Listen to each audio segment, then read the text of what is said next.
Hello and welcome everyone to vpod.ai. It is fantastic to have you with us today. I'm Mike. And I'm Susan. It's great to be here. Before we jump into today's topic, I do have a quick message for our listeners. You can sponsor this podcast for just $25. Your message will be featured across major platforms like Apple Podcasts, Amazon Music, Spotify, and more. If you're interested, just visit vpod.ai to get started today. All right, now that we've got that out of the way, where are we heading? I want to ask you and everyone listening to just imagine something for a moment. Picture a single culprit kind of hiding in the shadows behind almost every major health issue we fear. Okay. I'm talking about the big ones, cancer, heart disease, diabetes, even things like depression. Imagine one common thread just pulling all of them together. That sounds pretty dramatic, like there's some kind of, a medical boogeyman out there. It does, right? But this isn't some new virus or a toxin that just showed up. No, it's something much closer to home. Much closer. It's likely happening inside all of us, to some degree, right this second. You're talking about chronic inflammation. Exactly. Chronic inflammation. And I think for most people, the problem starts with that word, inflammation. Mm-hmm. We hear it when we think of like a sprained ankle or a bug bite. Yeah. It gets red, it swells up. It hurts for a day or two and then it goes away. Right. And that's actually a really key distinction we have to make right up front. That type of inflammation, acute inflammation, is the hero of the story. The good guy. Totally. It's the body's first line of defense. It's the emergency response team. You get a cut, your body sends in immune cells and these messengers called cytokines to clean everything up. Patch things up. Exactly. It's essential for healing. Without it, a paper cut could be deadly. So acute is the ambulance arriving at the scene to save the day. But we're here to talk about when the ambulance shows up and then just decides to park there. And never leave. That's a perfect analogy. We're talking about what happens when that whole system gets dysregulated. Right. So instead of a short, sharp healing response, you get this low-grade fire that just keeps smoldering. It goes on way beyond the initial injury. And that's when it flips from being helpful to harmful.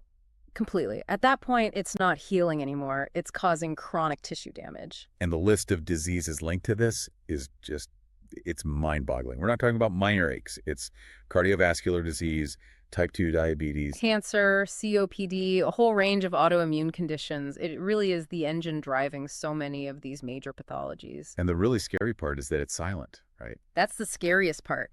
Unlike a bee sting that yells at you immediately, you can have this simmering inside your organs for years, even decades, and feel absolutely nothing. Until, the really bad diagnosis comes in. Exactly. The damage is cumulative. It's like rust slowly building up on a machine you use every day.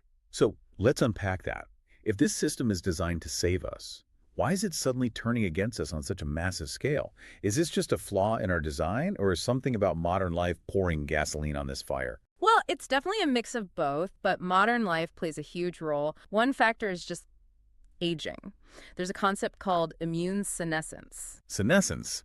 That sounds a bit like senile. It comes from the same root, yeah. It basically means as we get older, our immune system gets a little tired, a little dysfunctional. Machinery just gets rusty. Exactly. Your cellular batteries, the mitochondria start to fail. You get more free radicals.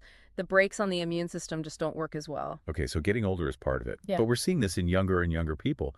We have to talk about, the elephant in the room, obesity. We do, and that's a huge area of misconception. I think most of us see fat tissue, adipose tissue, as just this inert storage unit. Right, like a backpack full of extra energy. But that's not what the biology says at all. Adipose tissue is biologically active. It's like its own organ. Really? Oh, yeah. It's Oh. an endocrine organ that actively pumps out pro-inflammatory cytokines. It's constantly sending out these alarm signals, which directly contributes to things like insulin resistance. That is a huge reframing. So the fat isn't just sitting there, it's actively participating in this attack on the system. It's an active participant, yeah. And that pairs perfectly with the other modern problem, Yeah. being sedentary. We've all heard the phrase, sitting is the new smoking. It's a bit of a cliche, but, the science really backs it up. But what's even more interesting is the flip side, what exercise actually does. It's not just burning calories. Not at all. There was a fascinating study about regulatory T cells, or TREGs. They can actually protect muscles from damage during exercise. That's right. Regulatory T cells, think of them as the peacekeepers of the immune system. Exercise essentially helps them reprogram your muscle metabolism to fight inflammation more effectively. So exercise is literally a dose of anti-inflammatory medicine. In many ways, yes. It physically shifts your body's chemistry away from a pro-inflammatory state. Okay, so we can't talk lifestyle without getting into diet. Obviously, processed food, sugar, they're all fuel for the fire. But there was one case study that just stopped me in my tracks. It was about an 8-year-old girl. Ah, yes. That was a heartbreaking but really important case. This young girl developed Wernicke encephalopathy. Which is something you normally associate with severe alcoholism in adults, right? Exactly. But in her case, it was caused by a severe deficiency in vitamin B1 or thiamine. Just from her diet. From a very restrictive diet, yes. Yeah. And this lack of one single vitamin led to severe neurological symptoms, ataxia loss, of muscle control confusion.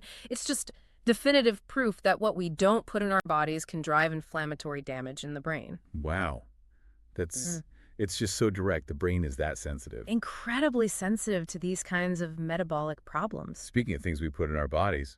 Smoking. Old news, right? Yeah. Cigarettes are bad, we get it. But what about all these safer alternatives, like heated tobacco products, HTPS? It's the harm reduction argument. Yeah, that's a tricky one. So are they actually safer? It's very nuanced. The research shows that, yes, HTPs might produce fewer of certain pro-inflammatory cytokines than regular cigarettes. Okay, so that sounds like a win. But there's always a catch. Oh. The catch is that these HTPs were found to increase other things, specifically immunosuppressive and pro-fibrotic factors. Pro-fibrotic. That means fibrosis. Scarring. Exactly, the thickening and scarring of tissue. So you might be trading one kind of acute inflammation for a process that leads to permanent scarring in the lungs. So you're swapping a fire for concrete. That's a great way to put it. You're not avoiding damage, you're just changing the type of damage. However, there was a hopeful note in the lung research, a study on mice using NADH supplementation. NADH, that's a coenzyme, right? For energy production. Correct. And supplementing with it actually helped mitigate the lung inflammation caused by smoke. It boosted the natural antioxidant defenses. So it helped the cells fight back on their own. It's like giving the cells a better shield, yes. That's fascinating. Okay, I want to shift to something I think really surprised people. This idea that our body parts are all connected by this body-wide web of inflammation. It really is a web. The immune system doesn't respect borders. And you have this perfect example. Yeah. The mouth joint connection. Oh, this is one of my favorite studies because it seems so random. They took women who had both severe gum disease periodontitis and rheumatoid arthritis. Two completely separate issues, you'd think. You would. But they performed non-surgical treatment on just the gums. And they found that by reducing the inflammation in the mouth, they saw a significant reduction in the inflammatory markers and disease activity in the joints. Wait a second. So cleaning their teeth and gums actually helped their arthritis? That's what the data showed. It proved the inflammatory burden is systemic. The fire in your mouth spills over into your bloodstream and makes the fire in your knees worse. I'm telling everyone I know that one. Floss to save your knees. It sounds silly, but it's biologically sound. And it's not just physical pain, right? This web extends to our mood, the lupus and depression link. This is such a critical area. For a long time, the assumption was that if you have a chronic illness like lupus, of course you're depressed. You're sick. Sure, that makes sense. It's a psychological reaction. But we now know it's also biological. In lupus, there's an excess of a protein called type 1 interferon. It drives the immune disease, but it also directly drives neuropsychiatric symptoms. So the same molecule that's attacking the joints is also attacking the brain? Essentially, yes. And here's the amazing part. In a study, they found a way to block a pathway and reduce that interferon, and when they did, the depressive behaviors in the mice actually improved. That's huge. That means for some people, depression could be an inflammatory disease, not just a serotonin issue. Precisely. It opens up an entirely new way to think about treating mental health. And we can't talk systemic connections without mentioning the gut. There was a specific protein, PLC beta-3. PLC beta-3, yes. Sketchy. I know. But it's vital for keeping your gut environment balanced. And when that protein is missing, as it is in some people with Crohn's disease, the whole system collapses into severe inflammation. It shows how delicate that balance is. So what do we do? If this web is everywhere, how do we fight back? What's in the medical arsenal? Well, you have the basics. NSAIDs, like ibuprofen and corticosteroids. The stuff you get for a bad rash. Exactly. And they work by just dampening the whole fire, but they have side effects, especially long-term. So what are the big guns? The big guns are the biologics, specifically monoclonal antibodies.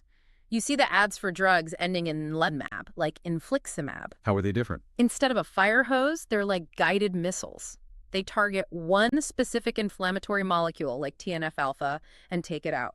For autoimmune diseases, they have been life-changing. But there's another drug that was a total surprise to me, metformin, the old cheap diabetes drug. Ah, yes, metformin is having a moment. Why is a diabetes drug relevant here? It turns out it's doing double duty. We're seeing it can downregulate pro-inflammatory markers in cancer, but even more surprisingly, it seems to reduce inflammation caused by air pollution. Air pollution? How? Research shows it can reduce the thrombosis and lung injury triggered by inhaling pollutants.